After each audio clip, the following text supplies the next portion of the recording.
Hey guys, good morning. स्वागत है आप सभी का आपके अपने चैनल सिद्धार्थ क्लासेस में।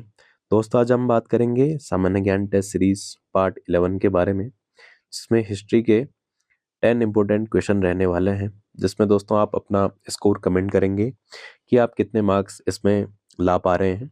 चलिए दोस्तों, शुरू करते हैं। आज का वीडियो सेशन इंपॉर्टेंट रहने वाला है। क्वेश्चन नंबर फर्स्ट है, इलाहाबाद स्तंभ लेख किस शासक की उपलब्धियों का वर्णन करता है?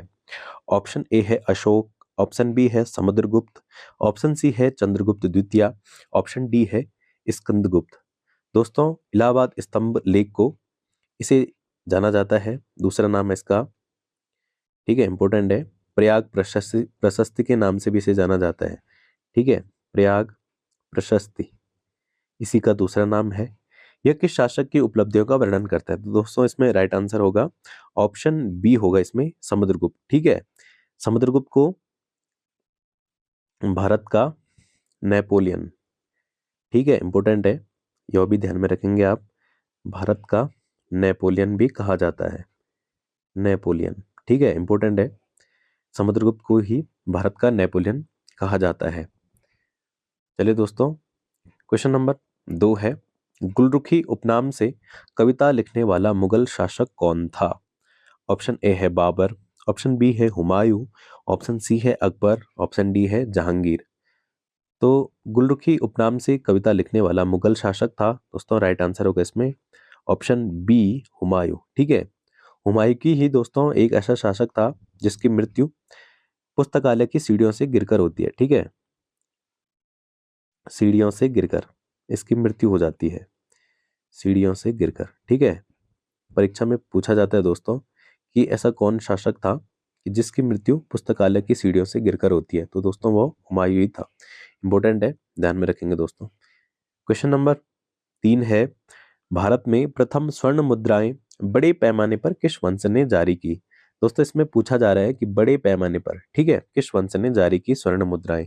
इसमें दोस्तों राइट आंसर हो जाएगा ऑप्शन सी होगा इसमें, कुषाण वंश ने। ठीक है, इसमें दोस्तों कुषाण वंश के जो संस्थापक थे उनका नाम था कुजुल कडफिसेस। ठीक है, कडफिसस, यह भी ध्यान में रखेंगे आप।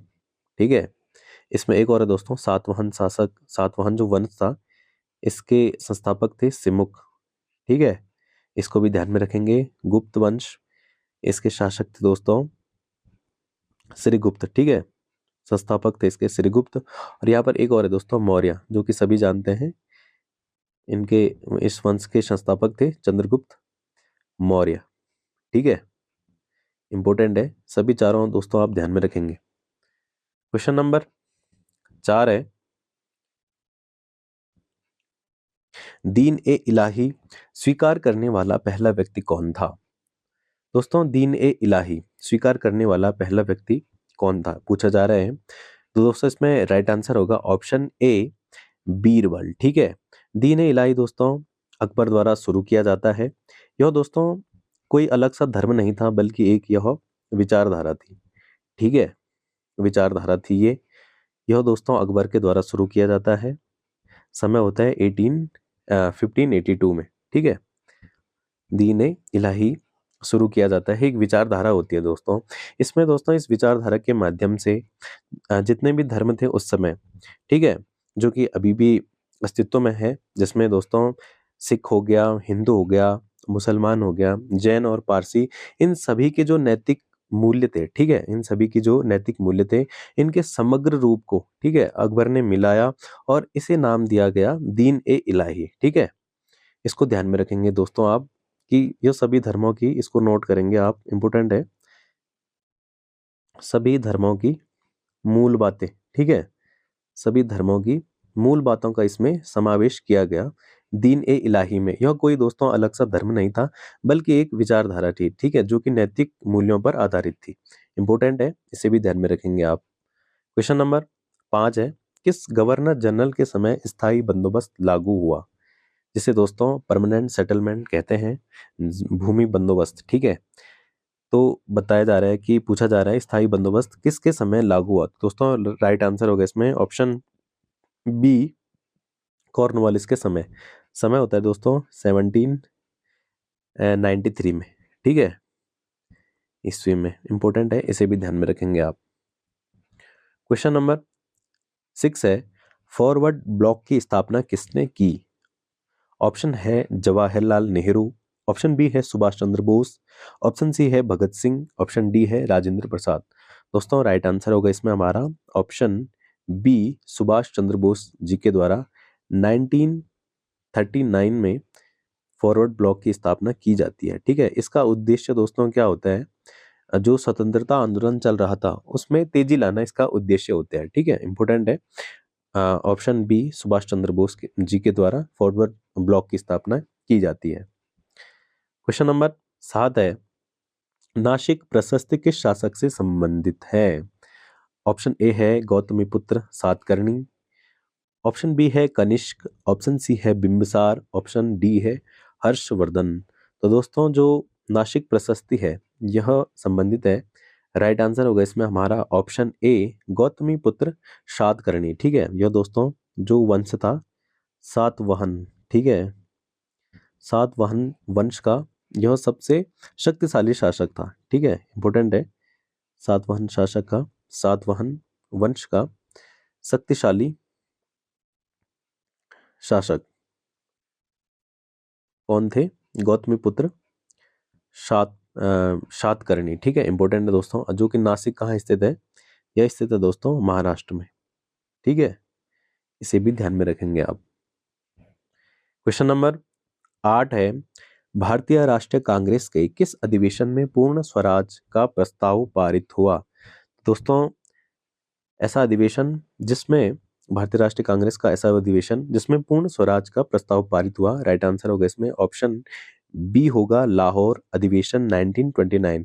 इसकी अध्यक्षता की थी दोस्तों, अध्यक्ष थे इसके, ठीक है, पंडित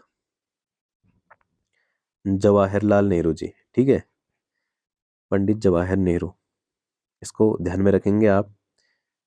इन्होंने दोस्तों 26 जनवरी और 1930 को पहला स्वराज दिवस मनाने की घोषणा की थी, ठीक है, फर्स्ट स्वराज डे इन्होंने घोषणा की थी। 26 जनवरी 1930 को हम पहला स्वराज दिवस मनाएंगे। तो इसी कारण दोस्तों 26 जनवरी को ही हमारा संविधान लागू होता है, जबकि वो बनकर तैयार तो 26 नवंबर को हो जाता है, लेकिन इसी कारण जो कि घोषणा यह पहले हो चुकी थी जवाहरलाल नेहरू जी के द्वारा 1929 में, इसी उपलक्ष्य में 26 जनवरी को हमारा संविधान लागू होता है।